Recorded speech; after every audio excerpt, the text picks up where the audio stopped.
Hi guys, कैसे हो आप लोग। स्वागत है आप लोगों का मेरे यूट्यूब चैनल में। एक चौपाई बहुत ज़्यादा चल रही है जिसका अर्थ हर कोई निकाल नहीं पा रहा है। ढोल गमार शूद्र पशुनारी सकल ताड़ना के अधिकारी।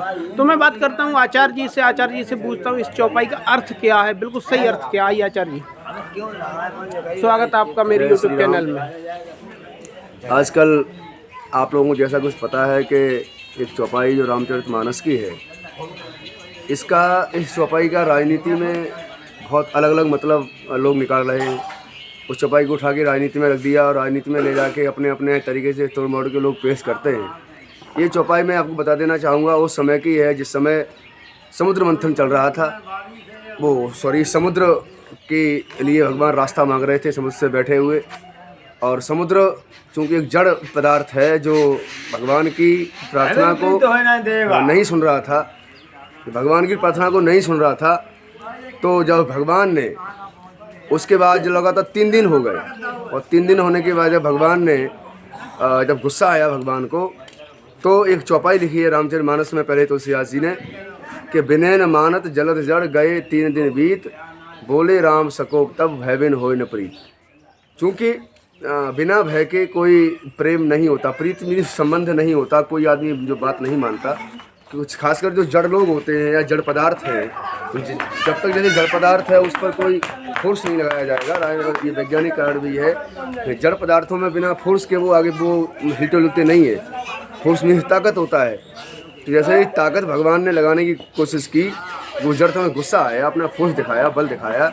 तो तुलसीदास जी ने एक चौपाई लिखी है, उसी संदर्भ में एक चौपाई है। लोग और ये चौपाई राम ने नहीं कही है, ये चौपाई खुद तुलसीदास जी लिखते हैं। उनका अपना मत है, अपना विचार है कि ढोल गवार शूद्र पशुनारी सकल सकल ताड़ना के अधिकारी।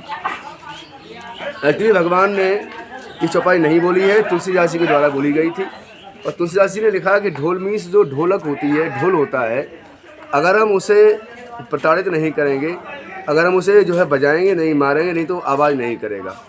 हमारे कहने का तात्पर्य यह है कि जो ढोलक है, हाँ, ढोलक को बिना बजाए हुए वो अपना एक स्वर नहीं देती है, उसको बजाने वाला चाहिए। ऐसे ही आगे आता है ढोल गवार। गवार में जो बिल्कुल गवार आदमी है, अनपढ़ है, पढ़ा लिखा है, जो जड़ है, अगर उसकी देखरेख नहीं करेंगे, उसको डांटेंगे नहीं, उसको अगर हम कुछ कहेंगे नहीं, तो वो कुछ भी कर सकता है, ठीक है ना। तो इसलिए गवार को भी थोड़ा डांटना आवश्यक है। उसको सही रास्ते पर लाने के लिए डांटना जरूरी है। ढोल गवार शूद्र, खासकर आजकल जो चर्चा होती है वो शूद्र की, कि शूद्र पर बहुत सारा विवाद है। बहुत सारे नेता हमारे यहाँ अपना विवाद खड़ा कर रहते हैं, संसद में हलचल मचा रहता है। तो शूद्र कौन है, इस पर सबसे पहले जान लेते हैं शूद्र कौन है। तो शूद्र वो है जो बहुत निम्न तरीके के काम करता है। शूद्र कोई जाति नहीं है, हालांकि हमारे यहाँ वर्ण व्यवस्था थी, ब्राह्मण क्षत्रिय वैश्य शूद्र। तो शूद्र वो है जो बहुत निम्न काम करता है समाज में, जो सामाजिक व्यवस्था में तुलसीदास जी के अनुसार तो हम कह सकते हैं कि जो शूद्र वो है जो वर्ण व्यवस्था में, लेकिन यहाँ वर्ण व्यवस्था की बात नहीं है। शूद्र में जो बहुत निम्न प्रकार का आदमी है, जिसका मानसिक, जिसका मन बहुत निम्न है, जिसके काम अच्छे नहीं हैं, वो शूद्र है ना। और ब्राह्मणों में भी शूद्र होते हैं, ऐसा नहीं है। ब्राह्मणों में भी जो लोग अच्छे काम नहीं करते, तो ब्राह्मण भी कर्म से ही होना चाहिए, ऐसा लोग मानते हैं, ऐसा विद्वानों का मत है, यही चर्चाएं होती रहती हैं। तो शूद्र भी कर्म से होता है, जिसका कर्म, जो लोग ऐसा बोलते हैं कि कर्म से ही ब्राह्मण क्षत्रिय शूद्र होते हैं, तो चलो कर्म से मान लेते हैं, तो कर्म से ही शूद्र मान लेते हैं किसी को, जिसका कर्म वैसा वो शूद्र है। आप जाति से क्यों मान रहे हैं? जब आप ये बोलते हैं कि शूद्र ब्राह्मण क्षत्रिय वैश्य ये सब जन्म से नहीं कर्म से है, तो आइए हम कर्म से मानते हैं शूद्र को। तो जिसके कर्म शूद्र वाले हैं वो शूद्र है, वो किसी भी जाति का है। इस बात को ये मत मानिए कि हमारा ब्राह्मण ही ब्राह्मण है या शूद्र ही शूद्र है। शूद्र को आपने कॉन्वेंशनल बना दिया, आपने पारंपरिक शब्द नहीं है ये आज के युग में इसका शब्द का विवेचन हो चुका है, इसमें व्याख्या हो चुकी है। इस पर बहुत सारा विवाद भी है। इसलिए अगर आप ही ये मानते हैं कि शूद्र ब्राह्मण और कोई भी क्षत्रिय अगर जन्म से नहीं होता, तो शूद्र कैसे जन्म से हो गया?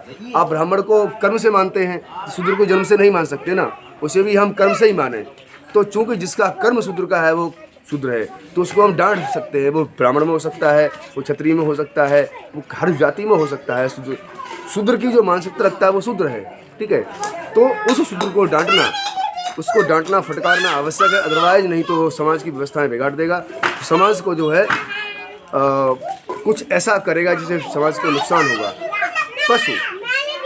पशु अगर जानवर है, जानवर उद्दंड हो गया है, जानवर, हालांकि हमारे यहाँ जानवर किसी पर हिंसा का भाव नहीं होता, हमारे यहाँ सनातन धर्म में हिंसा भाव नहीं है, लेकिन फिर भी जानवर जो है अगर उसको हम थोड़ा सा प्रताड़ित नहीं करेंगे, थोड़ा सा उसे बांध के नहीं रखेंगे, अगर उसको हम थोड़ा सा देखभाल नहीं करेंगे तो वो निश्चित रूप से उच्च संकल्प हो जाएगा, वो निश्चित रूप से ऐसा समस्या खड़ी कर देगा हमारे सामने।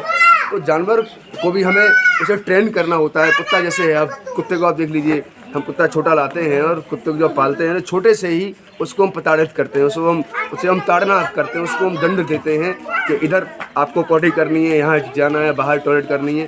तो ये क्या है, इसे प्रताड़ना ही। अगर उसे हम ऐसा ही छोड़ देंगे तो बड़े बड़े खतरनाक जो डॉग हैं, जो कुत्ते हैं, जो एनिमल हैं, वो आदमी को जिंदा खा जाएंगे। तो इसलिए वह ज़रूरी है कि हम लोग उस पर ध्यान दें।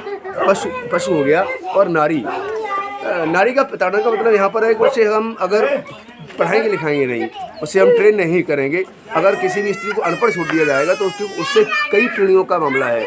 उसके जो बच्चे होंगे, वो जहाँ से आई हुई है, या जो बच्चे उसकी जो पीढ़ी होगी, उसकी जो जनरेशन आगे होगी, उसको वो कैसे ट्रीट कर पाएगी। क्योंकि हम ये चाहते हैं कि हमारी देश की जो स्त्रियाँ हैं, जो नारियाँ हैं, वो काफ़ी महान हों, काफ़ी अच्छी हों, काफ़ी पढ़ी लिखी हों और विद्वान हो। और विद्वान कैसे होंगी, उनको प्रताड़ित का मतलब ये नहीं उनको मारना है, डांटना है उनको, या उन्हें डंडे से मारना है। प्रताड़ित करने का और भी शब्द है। प्रताड़ना मीन्स किसी को दपटना, डांटना, किसी को रोकना, किसी को गलत काम करने से रोकना, या किसी को हम सही मार्ग पर जो है लाना।